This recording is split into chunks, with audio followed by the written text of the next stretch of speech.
नमस्कार शेतकरी मित्रांनो, पुन्हा एकदा स्वागत आहे तुमचं आपल्या व्हिडिओमध्ये. तर मित्रांनो, आज मी तुम्हाला सांगणार आहे की महाराष्ट्रात स्वस्त शेळ्या कुठे मिळतात.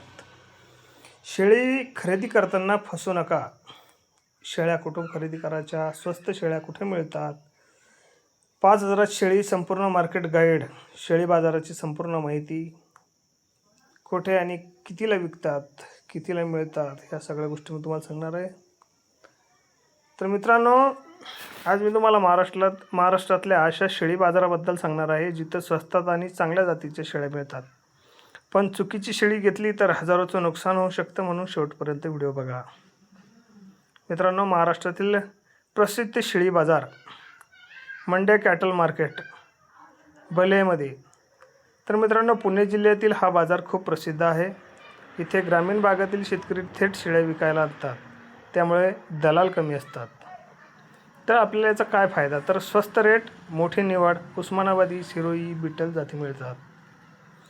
अंदाजे जर इथला भाव पाहिला तर लहान पिल्लू 4,000 ते 7,000पर्यंत मिळतात.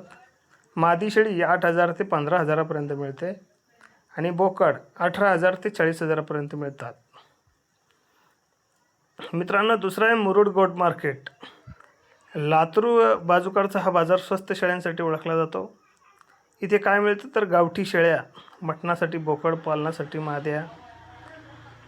खास टिप म्हणजे सकाळी 6 ते 9मध्ये गेला तर सर्वात चांगला माल मिळतो. तिसरा आहे बकरा मंडी. बकरा मंडी ही नागपूर भागात मोठा बाजार आहे. तर ही कोणासाठी बेस्ट आहे तर मोठ्या प्रमाणात शेळीपालन जे सुरू करणार आहे त्यांच्यासाठी चांगले, व्यापाऱ्यांसाठी सुद्धा आणि ईद सीझन खरेदीसाठी सुद्धा चांगलं आहे.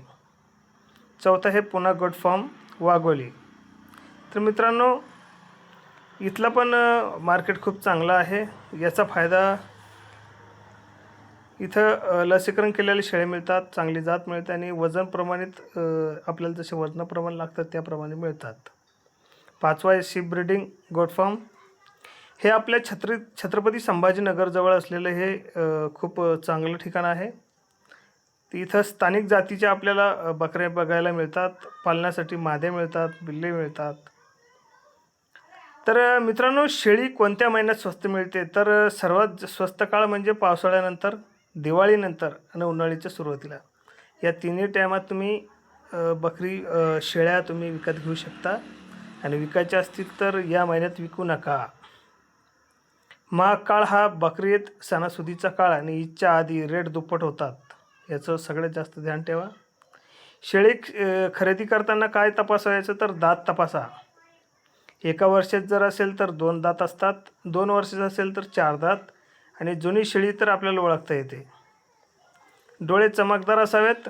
स्वस्त किंवा पाणी येणारे डोळे म्हणजे आजार, याचं जास्त लक्ष ठेवा. शेळीला चालवून बघा. लंगडी नसावी, पोट खूप फुगलेलं नसावं, किडे किंवा आजार असू शकतो. केस चमकदार असावेत. निस्तेज केस म्हणजे आरोग्य खराब असतं ते बकरीचं. तर सर्वात फायदेशीर जाती ह्या आहेत उस्मानाबादी.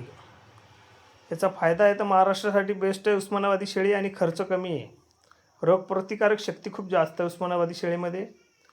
शिरोई शेळी वजन पटकन वाढवते आणि मटणासाठी भारी आहे. बिटल जात ही दुधासाठी आणि मटणासाठी दोन्ही उपयोगी ठरते. तर दलालांपासून कसं वाचायचं तर थेट जो शेतकरी विकायला आणतो त्याच्यासोबत बोला. शेळीचे वजन तपासून घ्या, स्वतः तपासा. एकदम पैसे देऊ नका. 2-3 बाजार फिरा. बाजारात अनुभवी माणसाला घेऊन जा. तर किती पैशात सुरू करायचं तर शेळ्यांची संख्या सांगतो तुम्हाला. 2 जर शेळ्या घेतल्या तर त्यांचा खर्चसुद्धा सांगतो. 2 शेळ्याचं 20,000 ते 35,000 रुपये खर्च येतो. 5 शेळ्याचं 60,000 ते 1,00,000 रुपये खर्च येतो आणि 10 शेळ्यांचा 1 ते 1.5 लाख रुपये खर्च येतो. तर जर आपण वजनानुसार जर घेणार असाल तर त्याचा रेट कसा ठरतो ते सुद्धा सांगतो तुम्हाला. तर सध्या महाराष्ट्रात शेळीचं वजन जर बघितलं 55 ते 90 किलो एवढंपर्यंत भरतं, कधीकधी त्याहूनही जास्त भरतं. तर शेळीचं वजन हे 25 किलोची जर शेळी घेतली तर 700 रुपयाने हिचे 17,500 रुपये होतात आणि 35 किलोचा बोकड जर घेतला तर बोकडाचं रेट हे 850 रुपये प्रति किलोनं असतं. तर 35 गुणेला 850 बरोबर 29,750 रुपये इतकं होतं. तर मित्रांनो, या दोन्हीमध्ये एवढा फरक आहे की शेळी ही 700 रुपये किलोने जाते आणि बोकड हे 850 रुपयाने जातं. तर हे सगळ्यात जास्त लक्षात ठेवा. जर विकणार असाल तर या गोष्टी लक्षात ठेवा. तर मित्रांनो, शेळीपालन हा फक्त व्यवसाय नाही, तर योग्य माहिती असेल तर सोन्याची खाण आहे. पण सुरुवात योग्य बाजारातून आणि योग्य शेळीपासून झाली पाहिजे. तर मी एवढंच सांगेल, जर शेळ्या घेत असाल तर योग्य तुमचा सोबती ज्याला माहिती आहे, ज्याच्याकडे बकऱ्या आहेत, शेळ्या आहेत, ज्याने सांभाळलेला ज्याला अनुभव आहे, त्याला तुमच्या सोबतीला घेऊन जा आणि शेळीचं पूर्ण शेळी बघा आणि तेव्हाच विकत घ्या. तर मित्रांनो, आजच्या व्हिडिओमध्ये एवढंच. पुन्हा भेटूया नवीन व्हिडिओमध्ये. तोपर्यंत जय हिंद, जय महाराष्ट्र. मित्रांनो, लाईक करा, कमेंट करा आणि सबस्क्राईब करायला विसरू नका. नवीन व्हिडिओ मी तुमच्यापर्यंत पोहोचवत असतो. धन्यवाद.